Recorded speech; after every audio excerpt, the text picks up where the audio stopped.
ಕನಕ ನಾಯಕ ಅನ್ನುವಂಥ ಬಿರುದು ಜನ ಎಲ್ಲ ಕೊಟ್ಟ ಮ್ಯಾಗ ಓಕೆ ಹಿಂಗೆ ರಾಜ್ಯಭಾರ ಎಲ್ಲ ಮಾಡ್ತಿದ್ದ. ಆ ಟೈಮ್ನಾಗ ಏನಾಯ್ತು, ಒಂದು ಸರ್ತಿ ಮನ್ಕೊಂಡ ಟೈಮ್ನಾಗ ನಿದ್ದಿಗಣ್ಣಾಗ ಅಥವಾ ಒಂದು ಸೊಪ್ಪಂದಾಗ ಒಂದು ಬೆಳಕು ಬಂತು. ಬೆಳಕು ಬಂದು ಏನು ಹೇಳ್ತು, ನೋಡು ಈ ರಾಜ್ಯ ಎಲ್ಲ ಬಿಡು, ಇದನ್ನೆಲ್ಲ ಅಧಿಕಾರ ಬಿಡು, ನನ್ನ ದಾಸ ಆಗು ಅಂತ ಹೇಳ್ತದೆ. ಅಂದಿಂದ ಯಾರು ನೀನಂತ, ನಾನು ನೀನು ಉಪಾಸನೆ ಮಾಡಿದಂಥ ದೇವರು, ನೀವು ಹುಟ್ಟಕ್ಕೆ ಅನುಗ್ರಹ ಮಾಡಿದಂಥ ದೇವರು ಅಂತ ಹೇಳ್ತು. ಆಕಾರ ಏನು ಕಾಣಲಿಲ್ಲ, ಬೆಳಕು ಕಾಣ್ತಿತ್ತು ಅಂತ. ಅದ ತಿಮ್ಮಪ್ಪನ ಇರ್ತಾನೆ, ಇನ್ಯಾರು ಇರ್ತಾರೆ. ಓಕೆ. ಅಂದಿಂದ ಇದನ್ನೆಲ್ಲ ಇಂಥ ರಾಜವೈಭವ ಇದು ಎಲ್ಲ ಈ ನಮ್ಮನೆ ನಂದು ಇದಾಕೈತಿ, ಇದನ್ನು ಬಿಟ್ಟು ಬರಲೇನ ಬರೋದಿಲ್ಲ ಅಂದ. ಅಂದಿಂದ ಏನಾಯ್ತು, ಮುಂದೆ ಕನಕದಾಸಗೆ ಒಂದು ಇದು ಇತ್ತು, ಏನೋ ಮಗು ಇತ್ತು, ಹೋತದು ಸತ್ಯ. ಮತ್ತೆ ಬಂತ ಬೆಳಕು. ಓಕೆ. ಅದು ಸ್ವಲ್ಪ ಟೈಮಿನ ಮ್ಯಾಗ, ಸ್ವಲ್ಪ ದಿನ ಗಚ್ಚಿದ ಮ್ಯಾಗ ನನ್ನ ದಾಸ ಆಗುವಂತ. ನಿನ್ನ ದಾಸ ಏನಾಗ ಹೋಗಲ್ಲ ಅಂದ. ನಿನ್ನ ದಾಸ ಆಗೋಲ್ಲ ನಾನು, ಇಂಥದ್ದೆಲ್ಲ ಬಿಟ್ಕೊಟ್ಟು ನಿನ್ನ ದಾಸ ಆಗಲೇನ ಅಂದ. ಮತ್ತೆ ಸ್ವಲ್ಪ ವರ್ಷ ಗಚ್ಚುತ್ತಲೇ ನಾನು ಹೇಳ್ತೀನ ಸತ್ಲು. ಅಯ್ಯೋ. ಆವಾಗ ಈಗಾರ ನನ್ನ ದಾಸ ಆಗು ಅಂದ.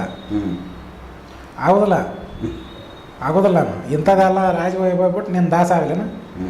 ಇಂಥ ರಾಜವೈಭವ ಬಿಟ್ಟು ಕತ್ತಿ ಹಿಡ್ಕೊಂಡು ಅಡ್ಡಾಡೋ ಕೈ ಇದೆ, ಇಂಥ ಕತ್ತಿ ಹಿಡ್ಕೊಂಡು ಅಡ್ಡಾಡೋವಂಥ ಕೈಗೆ ನೀವು ತಂಬೂರಿ ಕೊಡ್ಬೇಕಂತ ಮಾಡಿ ಏನ. ತಂಬೂರಿ ಪಡ್ಕೊಂತ ನಾನು ಊರು ಅಡ್ಡಾಡ್ಕೊಂತ ಹೋಗ್ರೆ ನಾ ಆಗೋದು ಮಾತದ ಅನ್ನ. ಅಂದಿಂದ ಅದು ಮತ್ತೆ ಬೆಳಕು ಮರಿ ಆಯ್ತು. ಇದಕ್ಕಿಂತ ಮುಂಚೆ ಅವನ ತಂದೆ ತಾಯಿನೂ ಸತ್ತು ಹೋಗಿದ್ರು. ಅವ ಸತ್ತಿಂದ ಮತ್ತೆ ಇವ ರಾಜ ಆಗ್ಬೇಕಲ್ಲ. ಹೌದು. ಹಿಂಗಾಗಿದ್ದಾಗ ಒಮ್ಮೆ ಬಿಜಾಪುರ ಆದಿಲ್ ಶಾಹಿಗಳು ವಿಜಯನಗರದ ಮೇಲೆ ದಾಳಿ ಮಾಡಿದರು. ದಾಳಿ ಮಾಡಿದಾಗ ಈ ವಿಜಯನಗರದ ಪರವಾಗಿ ಕನಕದಾಸರು ಯುದ್ಧಕ್ಕೆ ಹೋಗಿದ್ರು. ಕನಕದಾಸರು ಅನ್ಬೋದು, ಕನಕ ನಾಯಕ ಅನ್ಬೋದು. ಕನಕ ನಾಯಕರು. ಹಾಂ, ಕನಕ ನಾಯಕ ಯುದ್ಧಕ್ಕೆ ಹೋದಾಗ ಅವರು ಯುದ್ಧದಾಗ ಏನಪ್ಪ ಅಂದ್ರೆ, ಕನಕ ನಾಯಕಗೆ ಹೊಡೆತ ಹೆಂಗೆ ಬಿದ್ದು ಅಂದ್ರೆ, ಎಲ್ಲಿ ಬೇಕಲ್ಲಿ ಕತ್ತಿ ಎಟ್ಟು ಬಿದ್ದವು. ಅಯ್ಯೋ. ಅವು ಬಿದ್ದದಕ್ಕೆ ಹೆಣದ ರಾಶಿ ನಡುವೆ ಬಿದ್ದಿದ್ದ. ಹೆಣದ ರಾಶಿ ನಡುವೆ ಬಿದ್ದಿದ್ದ, ಕೈಕಾಲು ಅಳಿಗಾಡ್ಸಕ್ಕೆ ಕೂತ್ರೆ ಆಣಿಲ್ಲ, ಆ ಟೈಪ್ ಆಗಿತ್ತದ. ಓಕೆ. ಅವಾಗ ಏನಪ್ಪ ಅಂದ್ರೆ ಆ ಬೆಳಕು ಬಂತು. ಮತ್ತೆ ರಾತ್ರಿ ಟೈಮ್ ಇದೆ, ಬೆಳಕು ಬಂತು. ಈಗಾರ ನನ್ನ ದಾಸ ಆಗು ಅಂತ ಹೇಳ್ತಿದ್ದ ಬೆಳಕು.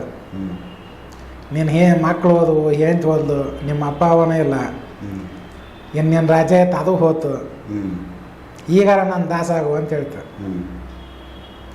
ನೀ ಎಲ್ಲ ಹೇಳ್ತಿ ಬಿಡು ದಾಸ ಆಗಂತೇಳಿ, ನನಗೆ ಮಾತಾಡೋಕೆ ಕಷ್ಟ ಬರ್ತೈತಿ, ಕೈಕಾಲು ಅಳಿಗಾಡ್ಸೋಕೆ ಆಗಲ್ದು. ಹಂಗತಿ ಐತಿ ನನ್ನ ಪರಿಸ್ಥಿತಿ. ಹೆಣದ ರಾಶಿ ನಡುವೆ ಬಿದ್ದೀನಿ ನಾನು. ನೀ ನನ್ನ ದಾಸ ಹಾಕಿನಿ ಅಂದ್ರೆ ಈಗಿಂದ ಈಗ ಇವನು ನಾನು ನಿವಾರಣೆ ಮಾಡ್ತೇನೆ.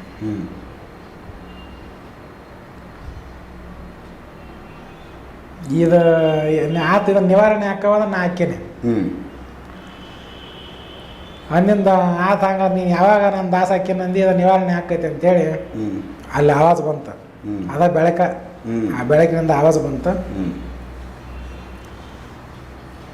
ಅಷ್ಟೊಂದು ಬಿಟ್ಲನ ಯಾರ ಬಂದು ಅವ್ನ ಕೈ ಕಾಲು ಎಲ್ಲ ಬೆನ್ನು ಹೊಟ್ಟೆ ಎಲ್ಲ ಸಾವಿರದಂಗೆ ಆತು.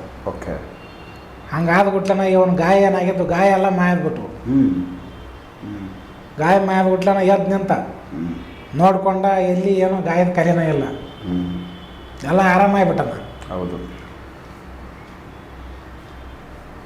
ಆತ ನಿನ್ನ ದಾಸ ಹಾಕಿನಿ ಅಂತ ಹೇಳಿಬಿಟ್ಟನಲ್ಲ, ನಾ ಮುಂದೆ ಏನು ಮಾಡ್ಬೇಕು ಅಂದ. ವ್ಯಾಸರಾಯರ ಹತ್ರ ಹೋಗಿ ನೀನು ಸೀದಾ ಹಂಪಿ ಒಳಗೆ ವ್ಯಾಸರಾಯರು ಕೃಷ್ಣದೇವರಾಯನ ಗುರುಗಳದಾರ. ಅವ್ರ ಹತ್ರ ಹೋಗಿ ಅವ್ರ ಹತ್ರ ದೀಕ್ಷಾ ತೊಗೊಂಡು ನೀನು ಸಾಧನೆ ಮಾಡೋ ಮುಂದೆ ನಿನಗೆ ಒಳ್ಳೇದಾಗತ್ತ ಅಂತ ಬಂತು. ಹಂಗೆ ಮಾಡ್ತೀನಿ. ನೀ ಯಾರು ಅಂತ ಕೇಳಿದ. ನಾ ಯಾರನ್ನ ನೀನು ಸಾಧನೆ ಮಾಡಿದ್ಮೇಲೆ ನಿನಗೆ ಗೊತ್ತಾಕಿನ ನಾ ಯಾರನ್ನದ, ನಿನಗೆ ದರ್ಶನನೂ ಕೊಡ್ತೀನಿ, ಈಗ ಸದ್ಯಕ್ಕೆ ಕಾಟ್ ಮಾಡ. ಅಲ್ಲಿ ಹೋಗಿ ವ್ಯಾಸರಾಯರ ಹತ್ರ ಹೋಗಿ ಭೇಟಿ ಆದ. ಅವರು ನೋಡಿದ್ರು. ಎದಕ್ಕೆ ಬಂದಿ ಇಲ್ಲ ಅಂದ್ರೆ ಅವರು, ನಾನು ನಿಮ್ಮ ಹತ್ರ ಉಪದೇಶ ತೊಗೊಂಡು ಸಾಧನೆ ಮಾಡ್ಬೇಕಂತ ಬಂದೀನಿ ಅಂತ. ಯಾವ ಜಾತಿನಿಂದ ಅಂದ್ರೆ ನಾವು ಜಾತಿಲ್ಲ ಕುರುಬರು ಅಂತ.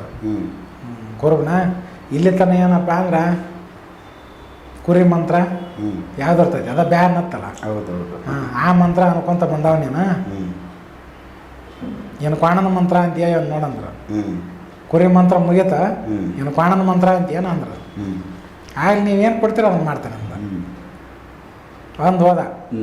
ಕ್ವಾಣನ ಮಂತ್ರ ಅನ್ನಂತ ಅವ್ರು ನಕಲಿ ಮಾಡಿ ಅಂದು ಕಳಿಸಿದ್ರು.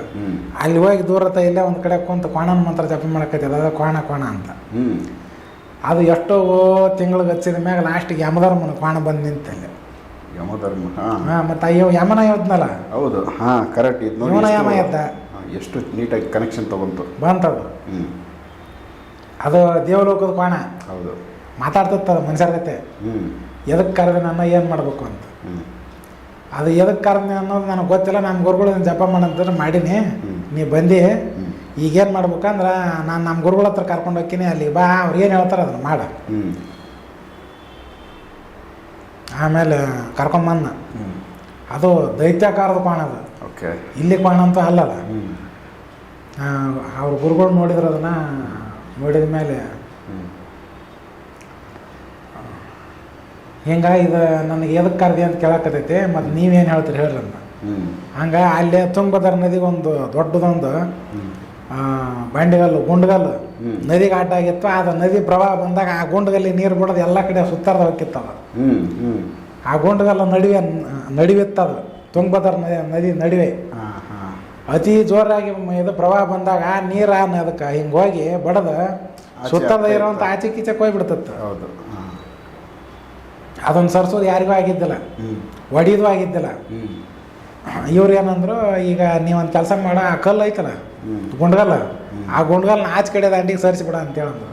ಕೋಣನ ಕೈಯಿಂದ. ಹಾಂ, ಇವ್ರು ಏನು ಮಾಡ್ರ, ಆ ಗುಂಡ್ಗಲ್ ಐತಲ್ಲ ಆಚೆ ಕಡೆ ದಂಡಿಗೆ ಹಾಕಂದ್ರ. ಅದು ಏನಾಯ್ತು, ಕೊಂಬಿಲಿ ಚಿಮ್ ಮಗೋರು ಹೋಗಿ ಬಿತ್ತ ಆಚೆ ಕಡೆ. ಅದಕ್ಕೆ ಎಷ್ಟು ಅದು. ಹೌದು, ಅದು ಚಿಮ್ ಮಗೋದಕ್ಕೆ ಅದ್ರ ಕೋಡ್ ನನಗೆ ಗುರ್ತು ಆ ಕಲ್ಲಿನ ಮೇಲೆ ಮೂಡಿದವು.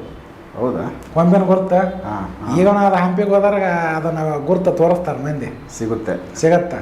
ಹಂಪಿ ಸುತ್ತಮುತ್ತಲ ಏರಿಯಾದಾಗಿದ್ದವ್ರಿಗೆ ಅದು ಗುರ್ತೈತೆ. ಅದಕ್ಕೆ ಯಾವ್ದತ್ತು ಅಂತ ಹೇಳ್ತಾರೆ. ಮುಂದೆ ಅದಾಗಿಂದ ಅವ್ರು ತಮ್ಮ ಜ್ಞಾನ ದೃಷ್ಟಿಯಿಂದ ನೋಡಿದ್ರು ಯಾರಂತೇಳಿ. ಇವಾಗ ಯಮನ ಅನ್ನೋದು ಗೊತ್ತಾತಲ್ಲ. ಅವಾಗ ಎಲ್ಲ ಶಿಷ್ಯರ್ಕಿಂತ ಇವನ್ ಮ್ಯಾಗ ಅವರು ಇದನ್ನು ಮಾಡಿದ್ರು. ಏನೋ ತಮ್ಮದು ಜಾಸ್ತಿ ಅನುಗ್ರಹ ಮಾಡಿದ್ರೆ ಉಳಿದ ಶಿಷ್ಯರೆಲ್ಲ ಬ್ರಾಹ್ಮಣರಿದ್ರ. ಮತ್ತು ಇವ್ ಕುರುಬರಾಗದ್ದ. ಇವನು ಮುಟ್ಟಿಸ್ಕೊಂತಿದ್ದಿಲ್ಲ ಅವ್ರು ಯಾರು. ದೂರ ಅನ್ನೋ ರಂಗ. ಹೌದು. ಆಮೇಲೆ ನೋಡ್ರಪ್ಪ, ಅವನ ಬಗ್ಗೆ ನಿಮಗೆ ಗೊತ್ತಿಲ್ಲ, ಹಂಗತೆ ಮಾತಾಡಬೇಡ್ರಿ ಅಂತ ಹೇಳ್ತಿದ್ರು. ಅವ್ರು ಯಾರು ಹೇಳಿದ್ರು ಕೇಳ್ತಿದ್ರು ಅವ್ರು ಶಿಷ್ಯರು. ಒಟ್ಟು ಏನಾರ ಮಾಡಿ ಅವಾಗ ಉಪದ್ರವ ಕೊಡೋದು, ಏನಾರ ಮಾಡಿ ಅವಾಗ ತೊಂದರೆ ಕೊಡೋದ ಮಾಡ್ಕೊಂಡು ಬಂದ್ರ ಅವರು ಉಳಿದ ಬ್ರಾಹ್ಮಣ ಶಿಷ್ಯರು. ಇಂಥ ಉದಾಹರಣೆ ಇದ್ದಾಗ ಏನೈತಿ, ದೇವ್ರನ್ನ ಏನಪ್ಪ ಅಂದ್ರೆ ನಾನು ನೋಡೀನಿ ಅಂತ ಹೇಳಿಬಿಟ್ಟ ಮಂದ್ಯಾಗ. ಹಂಗಾದ್ರೆ ನಮಗೂ ಎಲ್ಲರಿಗೆ ದರ್ಶನ ಮಾಡಿಸು ಅಂತಂದು ಅವರೆಲ್ಲ ಬ್ರಾಹ್ಮಣ ಶಿಷ್ಯರಂದ್ರು. ಇವ್ರು ವ್ಯಾಸರಾಯರಿದ್ರಲ್ಲ, ಇವರು ಅಂದ್ರೆ ಆತಪ್ಪ ಮತ್ತು ಎಲ್ಲರೂ ಕೇಳಕತ್ತಾರ, ದೇವ್ರ ದರ್ಶನ ಮಾಡಿಸ್ಬಿಡ. ದೇವ್ರು ಯಾವ ರೂಪವಾಗಿ ಬರ್ತಾನೆ, ಹೆಂಗೆ ಬರ್ತಾನೆ ಅದನ್ನು ಏನಪ್ಪ ನಾ ಹೇಳೋದಿಲ್ಲ. ದೇವ್ರು ಬರ್ತಾನಿಲ್ಲ, ನೀವು ನೋಡ್ಬೇಕು. ಆಗಲಿ ಬರಲಿ, ಅವ ಯಾವುದಾದ್ರು ರೂಪದಿಂದ ಬಂದ್ರೆ ನಾವು ಗುರ್ತಿಡಿತೀವಿ ಅಂದ್ರೆ ಇವರು. ನಿಮ್ಮಲ್ಲಿ ಅಷ್ಟು ಶಕ್ತಿ ಇತ್ತಪ್ಪ ಅಂದ್ರೆ ಗುರ್ತಿಡ್ರಿ. ಹಂಗಾರ ದೇವ್ರು ನಾಳೆ ಕರೆಸ್ತೀನಿ. ಇಂಥ ದಿನ ಎಲ್ಲರೂ ನೀವು ಇದ್ದಾಗ ಸಭಾದಾಗ ಕರೆಸ್ತೀನಿ. ವ್ಯಾಸರಾಯರ ಪೂಜೆ ನಡೆದತ್ತ, ನಾಳೆ ಕರೆಸ್ತೀನಿ ನೋಡಂದ. ಇವತ್ತು ಪೂಜೆ ನಡೆದೈತಿ, ನಡೀಲಿದೆ. ನಾಳೆ ಪೂಜಾಕ ದೇವ್ರನ್ನ ಕರೆಸ್ತೀನಿ ಇಲ್ಲಿಗೆ. ಆಗಲಿ ಕರೆಸ, ನೀನು ಕರೆಸಿದೆ ನಾವು ಗುರ್ತಿಡಿತೀವಿ ಅಂದ್ರೆ ಅವರು. ಅವ್ರು ಕೃಷ್ಣ ಪರಮಾತ್ಮ ನಿಜವಾಗಿ ನಿಜ ರೂಪದಿಂದ ಬರ್ತಾನಂತ ತಿಳ್ಕೊಂಡ್ರ ಅವರು. ಹಂಗೆ ಬರ್ತಾನೆ, ಬರೋದಿಲ್ಲ. ಹನ್ನೊಂದು ಇವರೆಲ್ಲ ತಯಾರಾಗಿ ಕುಂತಾರೆ, ದೇವ್ರು ಬರ್ತಾನೆ ನಾಳೆ ಕನಕ ಕ್ಲಾಸ್ ಕರೆಸ್ತಾನಂತ. ಅವ ಕನಕದಾಸನ ಹೋತು, ಕನಕ ನಾಯಕನ ಹೋತು. ಅವಾಗ ಬರೀ ಕನಕ ಅಂತಿದ್ರು ಅವರು. ಮುಂದೆ ಕನಕದಾಸ ನಂತರ ಆತದ. ಹಿಂಗ ಇದ್ದಾಗ ನಾವೊಂದು ನಾಯಿ ಬಂತಲ್ಲಿ, ನಾಯಿನ ಅವನ ಕೃಷ್ಣನ ನಾಯಿ ರೂಪದಾಗ ಬಂದ. ಕೃಷ್ಣನ ನಾಯಿ ರೂಪದಾಗ ಬಂದ. ವ್ಯಾಸರಾಯರೇನು ಪೂಜಾಕ್ಕೆ ಕುಂತಿದ್ರಲ್ಲ ಅಲ್ಲಿ ತನಕ ಬಂದುಬಿಡ್ತದ ನಾಯಿ. ಇವ್ರು ಉಳಿದ ಬ್ರಾಹ್ಮಣ ಶಿಷ್ಯರು ಕೋಲ್ ತೊಗೊಂಡು ಅದನ್ನು ಬಡ್ದು ಉಳಿಸಿದ್ರು. ಆಮೇಲೆ ಅದೆಲ್ಲ ಮುಗೀತು. ಇವ್ರು ಕೇಳಿದ್ರು ಎಲ್ಲರೂ, ಮತ್ತು ದೇವ್ರು ಕರೆಸ್ತೀನಿ ಅಂದು ಇಲ್ಲ, ನಾನು ದೇವ್ರು ಬಂದೇ ಇಲ್ಲ. ದೇವ್ರು ಬಂದಿದ್ನಲ್ಲ ಈಗ ನಾಯಿ ರೂಪದಾಗ, ನಿಮಗೆ ಗೊತ್ತಾಗಲಿಲ್ಲ ಅಂದ. ಆವಾಗ ವ್ಯಾಸರಾಯರ ಅಂದ್ರೆ ಹೌದಪ್ಪ ದೇವ್ರು ಬಂದಿದ್ದ, ನಿಮಗೆ ಗುರ್ತಿಡಿಯೋಕ್ಕಾಗಲ್ಲ ಅಂದ್ಬಿಟ್ಲೇನ. ಇಲ್ಲ ಇನ್ನು ಏನೋ ನಮ್ಮ ಮರವಾಗಿರ್ಬೇಕು, ಇನ್ನೊಂದು ಕರೆಸ ಮತ್ತೆ ಗುರ್ತಿಡಿತೀವಿ ಅಂದ್ರು. ಆಗಲೇ ನಾಳೆ ಮತ್ತೆ ಕರೆಸ್ತೀನಿ ಅಂದ. ಮತ್ತೊಂದು ಕರೆಸ್ದಾಗ ಒಂದು ಹಾವು ಬಂತ ಅಲ್ಲಿ. ಓಡೋದ್ರು ಇವರು.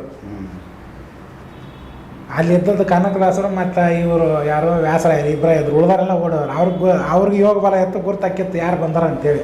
ಕನಕದಾಸರು ಗೊತ್ತಾಗ್ತಾ ಅವ್ರಿಗಂತೂ ಗುರ್ತಿತ್ತ. ವ್ಯಾಸರಾಯರು ಮತ್ತು ಯೋಗ ಬಲ ಇತ್ತಲ್ಲ ಅವ್ರಿಗೆ, ಹೌದು, ಅವ್ರಿಗಂತೂ ಎಲ್ಲ ಗುರ್ತಾಕಿತ್ತು. ಅದಾಗಿಂದ ಗುರ್ತಿಡಿಯೋಕ್ಕಾಗಲಿಲ್ಲ. ಆದರೂ ಆ ಬ್ರಾಹ್ಮಣ ಶಿಷ್ಯರ ಈ ಕನಕದಾಸನ ಮೇಲೆ ದ್ವೇಷ ಮಾಡೋದು ಬಿಡಲಿಲ್ಲ.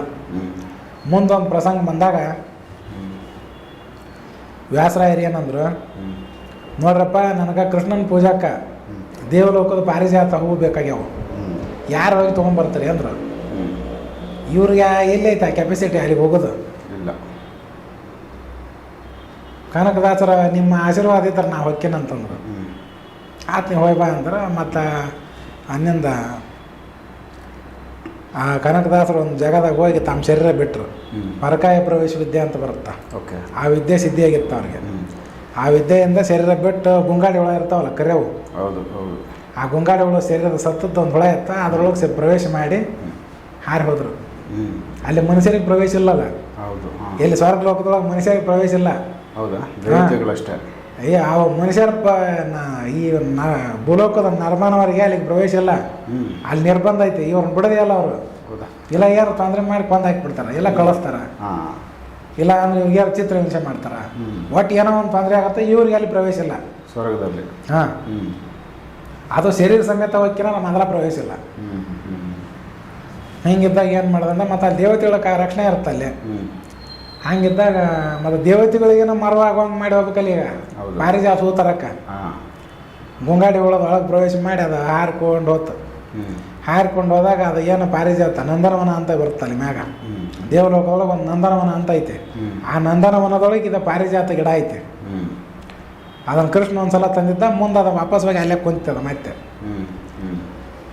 ಅಲ್ಲಿ ಹೋದಾಗ ಏನೈತಿ, ತಮ್ಮ ಗುರುಮುಖದ ಮಂತ್ರನೇನಪ್ಪ ಹೇಳಿದ ತಕ್ಷಣ ಅಲ್ಲಿ ದೇವತೆಗಳಿಗೆ ಸಂವಹನ ಆತ.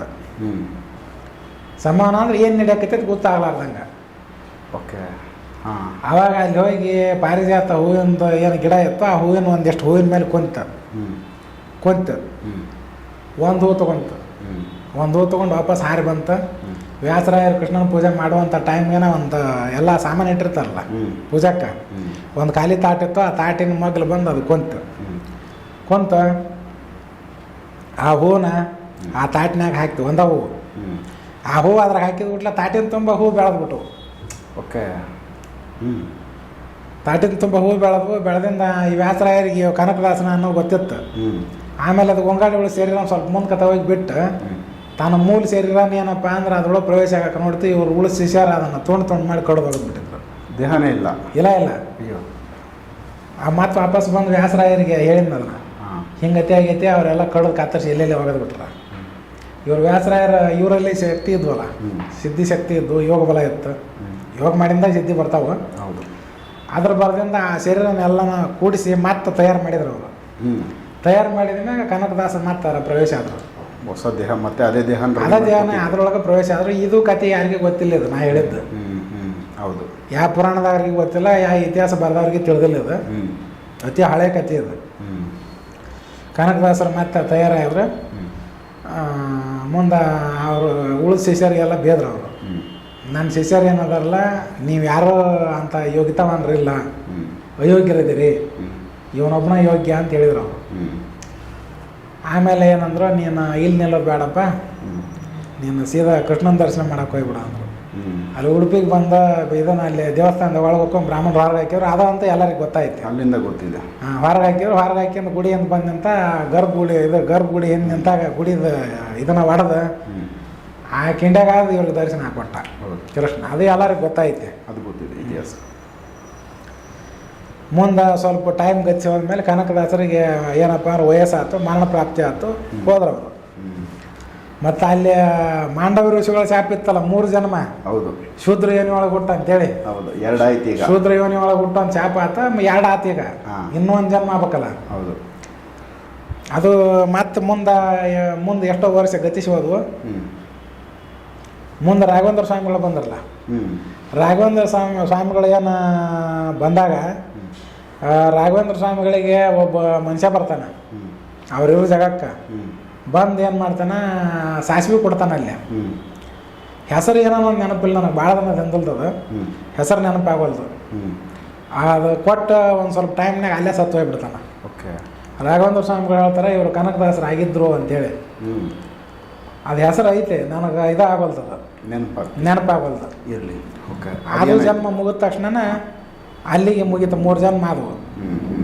ಆ ಶರೀರ ಬಿಟ್ಟು ಅದು ಆತ್ಮ ಸೀದಾ ಯಮಲೋಕಕ್ಕೆ ಹೋಗಿ ಯಮನ ಸ್ಥಾನದಾಗ ಕುಂದಿರ್ತೈತೆ. ಇದು ಕನಕದಾಸರಿಗೆ ಸಂಬಂಧಪಟ್ಟಂಥ ಒಂದು ಇತಿಹಾಸ. ಇದು ಹಿಂದಲ್ದು ಹಿಂಗಿತ್ತು, ಮುಂದಲ್ದು ಹಿಂಗಿತ್ತು. ಇವೆಲ್ಲ ನಡೆದದು. ಕೆಲವೊಂದಿಷ್ಟು ಪ್ರಕರಣಗಳು ಹೊರಗಡೆ ಜನರಿಗೆ ಗೊತ್ತೂ ಅದಾವು, ಕೆಲವೊಂದಿಷ್ಟು ಗೊತ್ತಿದ್ದಿಲ್ಲ, ಅವ್ನು ಹೇಳಿದ್ದು ನಾನು. ಹೌದು.